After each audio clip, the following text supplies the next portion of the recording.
बेटा आपको याद होगा कि इस समय हम लोग इलेक्ट्रोस्टैटिक पोटेंशियल एंड कैपेसिटेंस का चैप्टर पढ़ रहे हैं और उसमें लास्ट टाइम हम लोगों ने important points related to charged conducting shell पढ़े हुए थे।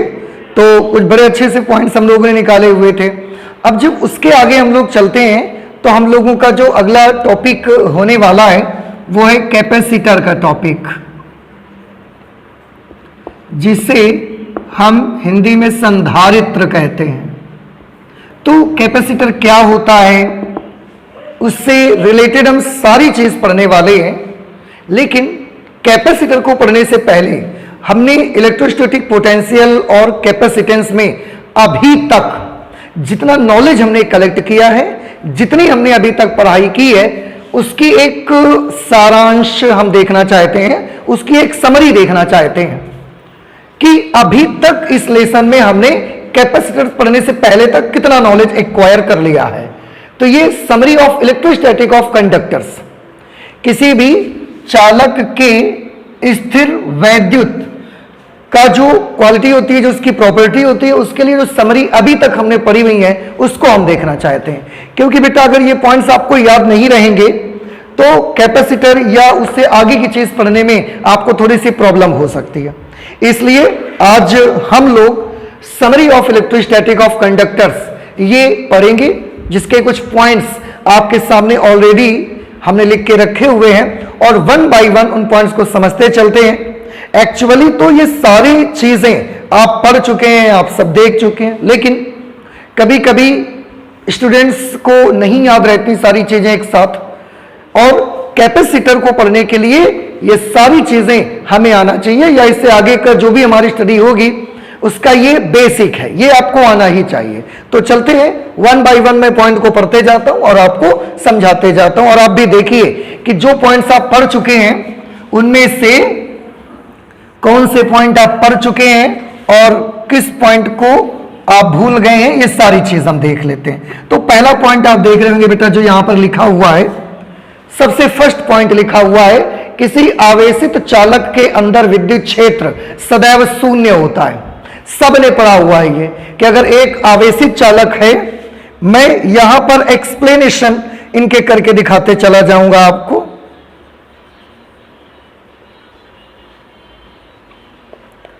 एक्सप्लेनेशंस, फर्स्ट पॉइंट जो लिखा है, किसी आवेशित चालक के अंदर विद्युत क्षेत्र सदैव शून्य होता है। तो बेटा आप सब ने पढ़ा हुआ है कि अगर ये एक चालक जो कि आवेशित है, इसको हमने पॉजिटिव चार्ज दिया, so because this is the conductor, तो इसको दिया गया सारा का सारा चार्ज इसकी सरफेस पर यूनिफॉर्मली डिस्ट्रीब्यूट हो जाएगा। अब बात की गई कि अंदर विद्युत क्षेत्र सदैव शून्य होता है, तो अंदर हर जगह पर, किसी भी जगह पर आप देखिए, there is no net charge inside the conductor, so there is no electric field inside the conductor. तो कंडक्टर के अंदर कोई भी इलेक्ट्रिक फील्ड नहीं होता है। ये हम लोग पहले भी कैलकुलेट कर चुके हैं, पढ़ भी चुके हैं, आज फिर एक बार मौका मिला और आज मैंने फिर से आपको बता दिया है। गॉस थ्योरम की हेल्प से हमने इसको किया था। सेकेंड पॉइंट है, किसी आवेशित चालक के पृष्ठ के प्रत्येक बिंदु पर विद्युत क्षेत्र सदैव पृष्ठ के लंबवत होता है। कोई भी कंडक्टर आपके पास ऐसा है जो चार्ज्ड कंडक्टर है, तो उसकी जो भी सरफेस होगी, सरफेस सीधी है, टेढ़ी है, कर्वेचर है, सरफेस जैसी भी होगी, उसके सरफेस के हर बिंदु पर जो इलेक्ट्रिक फील्ड की डायरेक्शन होगी, विद्युत क्षेत्र की डायरेक्शन होगी, it will be always perpendicular to the surface of conductor. कैसे, मैं इसको ऐसे दिखाता हूं, कैसा भी आप मान लीजिए, कैसा भी टेढ़ा मेढ़ा आपके पास ये कंडक्टर है और ये चार्ज्ड कंडक्टर है। अगर ये चार्ज्ड कंडक्टर है तो इसके हर बिंदु पर इलेक्ट्रिक फील्ड इसके सरफेस के परपेंडिकुलर होगा। यहां पर इलेक्ट्रिक फील्ड ऐसा होगा, यहां पर इलेक्ट्रिक फील्ड की बात करें तो ऐसा होगा, यहां पर इलेक्ट्रिक फील्ड की बात करेंगे तो ये ऐसा होगा, और यहां पर इलेक्ट्रिक फील्ड की हम बात करेंगे तो इसकी डायरेक्शन ऐसे आएगी। यहां पर आप इलेक्ट्रिक फील्ड की बात करेंगे तो ये डायरेक्शन ऐसे आएगी। तो आप देख रहे हैं that each and every point of a charged conductor the electric field will be always perpendicular to the surface, surface के परपेंडिकुलर होगी। यहां पर इलेक्ट्रिक फील्ड की डायरेक्शन ऐसी आ जाएगी। तो ये सेकंड पॉइंट में बताया गया और आपको इसे ध्यान भी रखना है कि कंडक्टर चाहे जैसा हो, if this is a charged conductor तो इसके हर पॉइंट पर इलेक्ट्रिक फील्ड की डायरेक्शन उसके सरफेस के परपेंडिकुलर होगी। ये सेकंड पॉइंट हमारा हुआ। थर्ड पॉइंट को देखिए, थर्ड पॉइंट में क्या बताने की कोशिश की गई है। थर्ड पॉइंट है, किसी आवेशित चालक को दिया गया आवेश सदैव उसके बाहरी पृष्ठ पर एक समान रूप से वितरित हो जाता है। यह आवेश कभी चालक के आंतरिक पृष्ठ पर नहीं रुकता। ओके, ये वाला पॉइंट भी हम लोगों ने बड़े अच्छे से पढ़ा हुआ है और उसके क्या रीजन है ये भी हमने देखे हुए हैं। देख लेते हैं।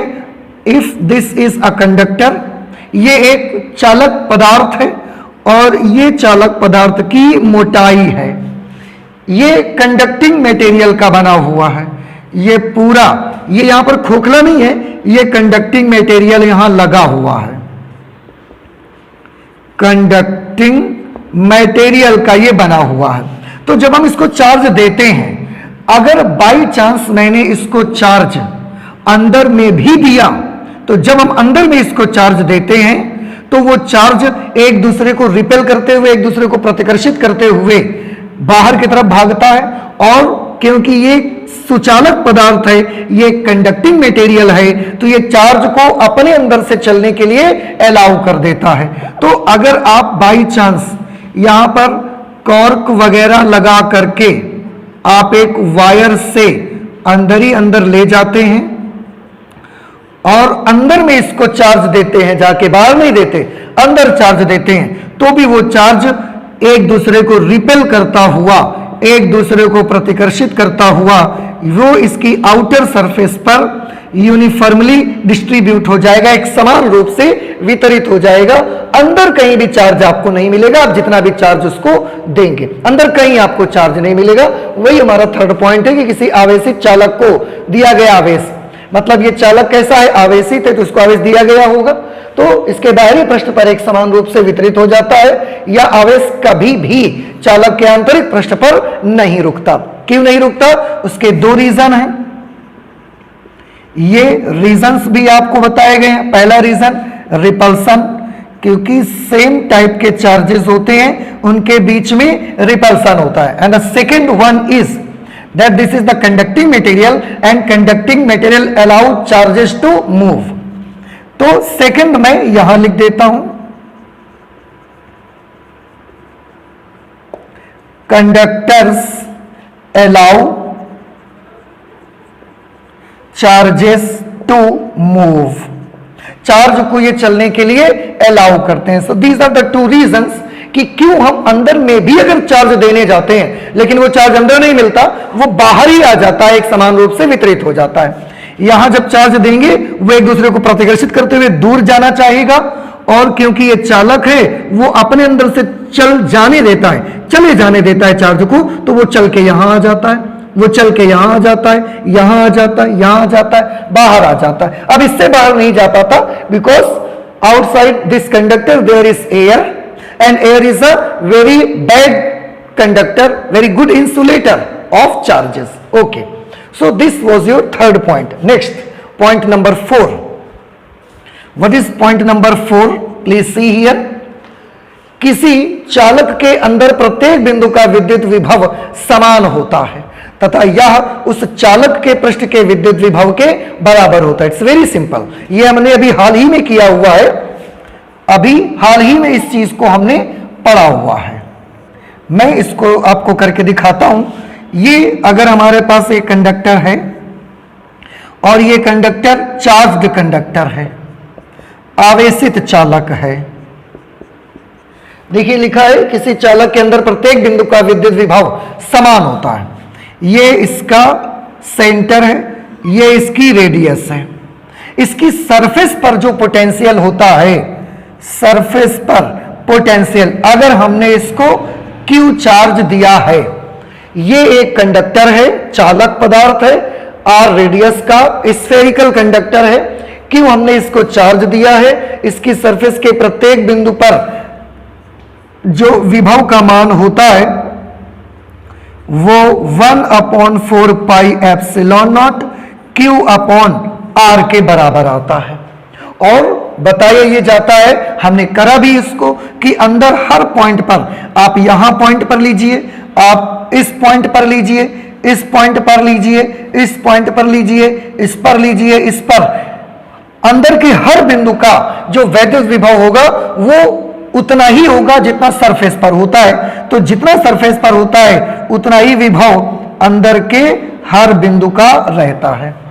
ये भी हमको एक चीज बताई गई है और ये भी हमने पढ़ा हुआ, और इसको हमको ध्यान रखना है सभी को फिर से, कि किसी चालक के अंदर प्रत्येक बिंदु का विद्युत विभव समान होता है तथा यह उस चालक के पृष्ठ के विद्युत विभव के बराबर होता है।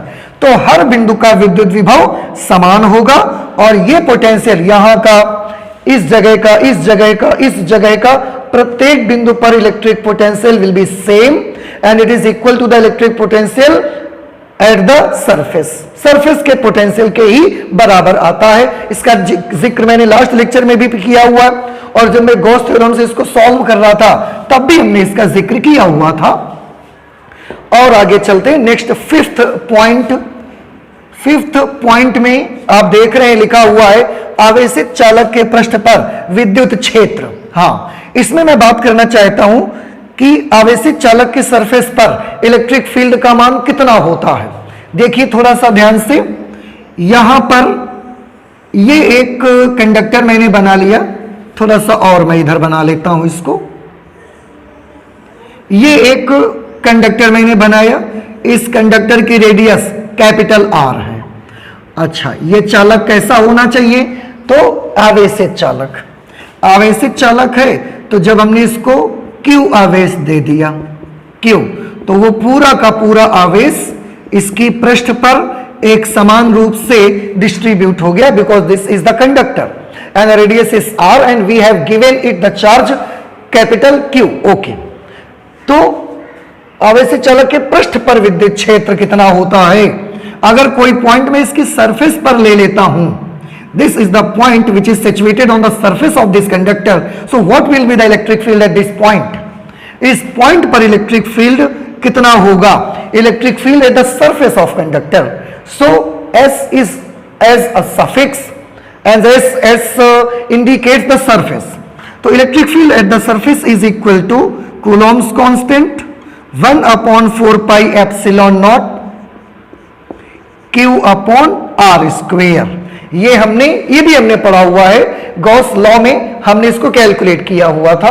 This is the centre of conductor. Okay, अच्छा, ये इलेक्ट्रिक फील्ड का फॉर्मूला होता है। इलेक्ट्रिक फील्ड का एक फॉर्मूला और हो सकता है। इससे पहले मैं एक चीज और बता दूं आपको कि ये एक चार्ज कंडक्टर है, इसमें इलेक्ट्रिक फील्ड आप सभी जानते हैं रेडियली आउटवर्ड होता है। So if someone asks you what is the direction of electric field due to this conductor, so you will tell that the direction of electric field will be radially outward if we have given it positive charges. This is the direction of electric field. This is the direction of electric field.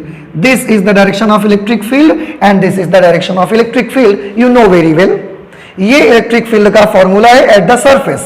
अब इसमें क्योंकि इसका जो charge है वो इसके surface पर फैला हुआ है, तो इसमें कोई सरफेस चार्ज डेंसिटी भी होगी।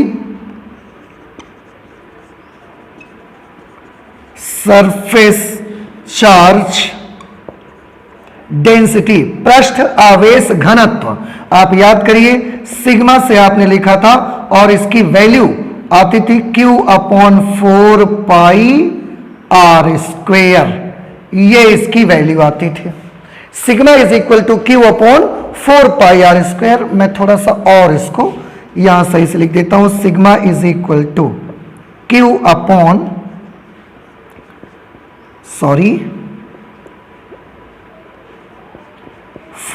पाई आर स्क्वेयर। और अगर मैं यहां से Q की वैल्यू निकालूंगा, then what will be the value of Q?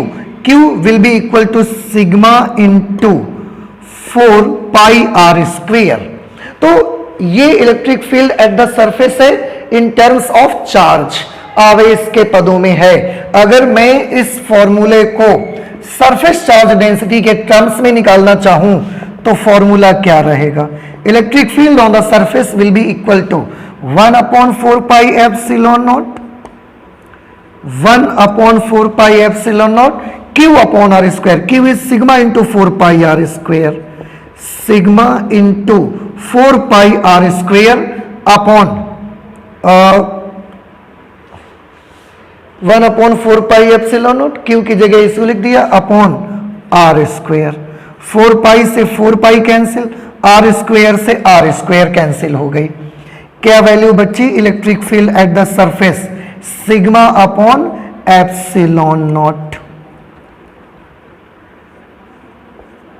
Sigma upon epsilon not. ये इलेक्ट्रिक फील्ड का फॉर्मूला आ गया किसी कंडक्टर की सरफेस पर। ये भी इलेक्ट्रिक फील्ड का फॉर्मूला है सरफेस पर, ये भी इलेक्ट्रिक फील्ड का फॉर्मूला है सरफेस पर। और बेटा याद करिए, यही फॉर्मूला इलेक्ट्रिक फील्ड का एक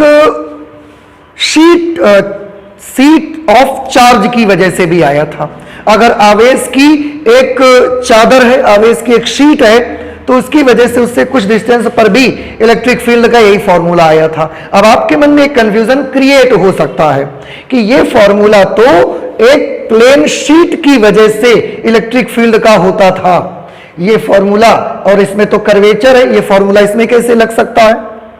मैं फिर से आपको बता दूं, ये इलेक्ट्रिक फील्ड का फॉर्मूला है for a seat of charge. Charge की एक प्लेन सीट है, उससे कुछ डिस्टेंस पर इलेक्ट्रिक फील्ड का ये फॉर्मूला होता है। लेकिन ये फॉर्मूला इस स्फेरिकल कंडक्टर के लिए भी आ रहा है। ऐसा क्यों? ये बड़ा सिंपल है बेटा। आप देखेंगे कि इस समय अगर आपसे मैं पूछूं कि आपकी अर्थ का शेप कैसा है, अर्थ आपकी गोल है या फ्लैट है, गोल है, राउंड है या फ्लैट है, तो आप बताएंगे कि अर्थ हमारी राउंड है। तो इस समय ये फ्लोर कैसी दिख रही है आपको? फ्लोर तो बिल्कुल फ्लैट दिख रही है हमको। तो क्योंकि अर्थ का शेप बहुत बड़ा है, उसमें एक छोटी सी जगह हम फ्लैट ले सकते हैं। सिमिलरली इस कंडक्टर में ये एक सरफेस है, इस कंडक्टर की एक छोटी सी अगर सरफेस मैं लूंगा तो मैं उसको फ्लैट मान सकता हूं। इतनी बड़ी ये सरफेस है, उसमें एक छोटा सा पृष्ठ अगर मैं लेता हूं तो ये छोटा सा पृष्ठ एक प्लेन सरफेस की तरह, एक फ्लैट सरफेस की तरह काम कर सकता है, और इसीलिए इसका formula sigma upon epsilon not आया है। तो कोई परेशानी की बात नहीं है, ऐसा हो सकता है। अच्छा, तो ये तो हमने बात कर दी आवेशित चालक के पृष्ठ पर विद्युत क्षेत्र, वो भी फॉर्मूला है, ये फॉर्मूला भी उस पर लग सकता है। इसके बाद नेक्स्ट सिक्स्थ, स्थिर विद्युत परिरक्षण। बेटा आपने स्थिर विद्युत परिरक्षण भी किया हुआ है, इलेक्ट्रोस्टैटिक शील्डिंग भी आपने की हुई है। अब इसको मैं इरेज कर देता हूं और इसके बारे में आपको याद दिला देता हूं that what is electrostatic shielding.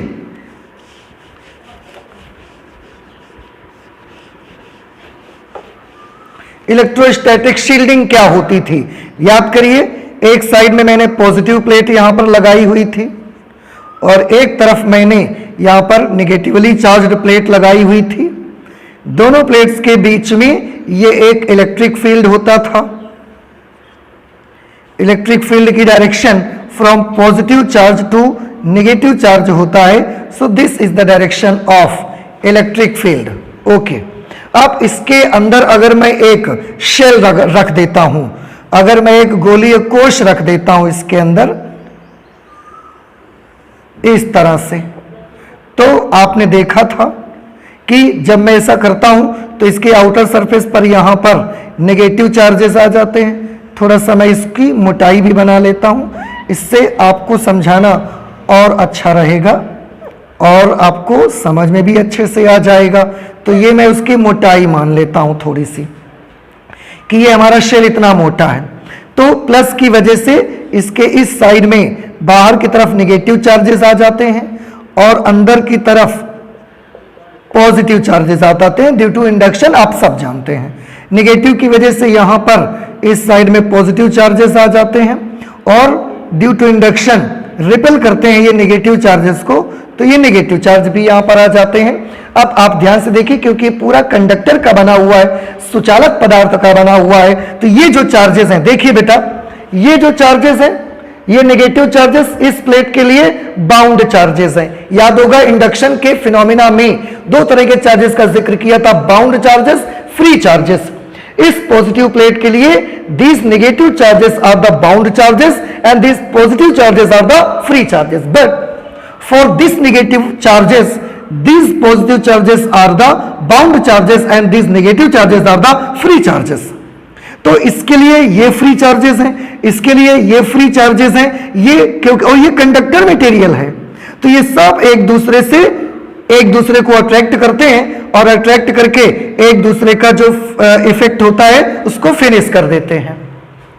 समझ आया होगा मेरे ख्याल से। फ्री चार्ज है, ये भी फ्री चार्ज है, चल के कहीं भी जा सकते हैं, और ये सुचालक पदार्थ है तो ये चल करके माइनस के पास आ जाते हैं, माइनस प्लस के पास आ जाते हैं, और ये एक दूसरे को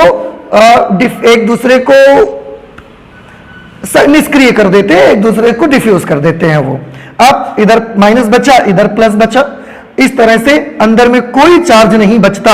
और अगर अंदर में कोई चार्ज नहीं बचता, आपने देखा अंदर में कोई चार्ज नहीं बचा, सारे चार्ज कैंसिल हो गए, अंदर में कोई चार्ज नहीं बचा, तो अंदर में इलेक्ट्रिक फील्ड भी कैसा हो गया, अंदर का इलेक्ट्रिक फील्ड भी जीरो हो गया। अब अगर हम यहां पर खड़े हो जाते हैं, अगर हम यहां पर खड़े हो जाते हैं तो हमने अपने आप को एक्सटर्नल इलेक्ट्रिक फील्ड से बचा लिया। आप देखिए, हमने अगर यहां पर मैं अंदर जाके खड़ा हो जाता हूं तो मैंने अपने आप को इस बाह्य वैद्युत क्षेत्र की से मैंने अपने आप की रक्षा कर ली। बात समझ रहे? क्योंकि अंदर में कोई इलेक्ट्रिक फील्ड अब नहीं बचा।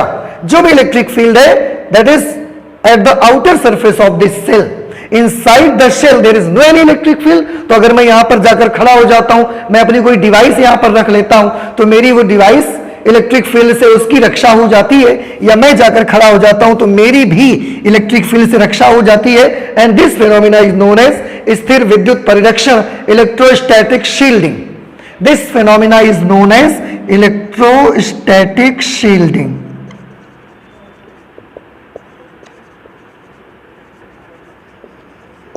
तो इलेक्ट्रोस्टैटिक शील्डिंग में प्लीज रिमेंबर वन थिंग कि हम इलेक्ट्रिक फील्ड को रोकते नहीं है, इलेक्ट्रिक फील्ड को रोकते नहीं है, बल्कि हम उस इलेक्ट्रिक फील्ड से अपनी सुरक्षा कर लेते हैं। जैसे मैंने जब इलेक्ट्रोस्टैटिक शील्डिंग आपको पढ़ाया था तो उस समय भी बताया था कि अगर आसमान से बारिश आती है तो जब हम छाता लगाते हैं तो हम बारिश को रोकते नहीं है, बल्कि बारिश से अपने आप की रक्षा कर लेते हैं छाता लगा करके। सिमिलरली अगर कोई भी डिवाइस मैं यहां रखूंगा, मैं अपने आप खड़ा हो जाऊंगा, तो मैंने अपने आप की इलेक्ट्रिक फील्ड से रक्षा कर ली। So these are the 6 points that is the summary of electrostatic of conductors. आप सभी को याद रखना है ये सारे के सारे पॉइंट्स। एक चीज और मैं आपको, मुझे ध्यान आ रहा है, मैं बता देता हूं कि आवेश सदैव उसके बाहरी पृष्ठ पर एक समान रूप से वितरित हो जाता है। ये जैसे कि मैंने आपको जो चार्ज बना के दिखाया, इसके बाहर एक समान रूप से वितरित हो जाता है। आप ये मत सोचिएगा, थर्ड पॉइंट था, अगर ये एक सिलेंडर है, आपको हो सकता है आपके मन में ये बात बिल्कुल घर कर जाए, बस जाए कि केवल गोलीय चालक में ही ऐसा होगा, जब हम चार्ज देंगे तो वो वहां पर एक समान रूप से वितरित हो जाएगा। It is not so. मैं बता दूं, सिर्फ गोलीय चालक में ही ऐसा नहीं होगा। आपके पास अगर कोई सिलिंड्रिकल कंडक्टर है, आपके पास अगर कोई क्यूबॉइडल कंडक्टर है, आपके पास अगर कोई कोनिकल कंडक्टर है, तो इन सारे टाइप के चार्जेस को, सारे टाइप के कंडक्टर्स को जब आप चार्ज देंगे तो वो चार्ज एक समान रूप से इनकी बाहरी सरफेस पर ही वितरित होता है, वो आंतरिक पृष्ठ पर अंदर नहीं जाता। वो चार्ज हमेशा आउटर सरफेस पर ही वो एक समान रूप से डिस्ट्रीब्यूट होगा, अंदर नहीं जाएगा। आपका कंडक्टर चाहे जिस शेप का होगा, केवल स्फीयर के लिए ऐसा है, ऐसा नहीं है। तो ये समरी थी इलेक्ट्रोस्टैटिक ऑफ कंडक्टर्स की। आपने देखा, समझा, आई होप कि आपको ये समझ में आई होगी। और जस्ट इसके बाद अब जब हम लोग अगले लेक्चर करेंगे, आज अपने लेक्चर पे हम लोग इतना ही रख लेते हैं, क्योंकि कैपेसिटर का लेशन है बेटा, कैपेसिटर का आर्टिकल होगा, कैपेसिटर का टॉपिक होगा, उसमें बहुत सारी बढ़िया बातें, बहुत सारी इंपॉर्टेंट चीजें मुझे आपको बतानी रहेंगी। तो उनको मैं एक साथ ही करूंगा, तभी करूंगा। तो अगले लेक्चर पे हम लोग मिलेंगे कैपेसिटर के साथ, संधारित्र के साथ। एक बहुत इंपॉर्टेंट आर्टिकल है और बिल्कुल मिस मत करिएगा नेक्स्ट लेक्चर आप, क्योंकि कैपेसिटर इतना अच्छा आर्टिकल है, आप इसको समझेंगे, सीखेंगे तो ही आप आगे की बातें समझ पाएंगे। तो आज हम लोग इतना ही रखते हैं, मिलते हैं अपने अगले लेक्चर पे। Thank you.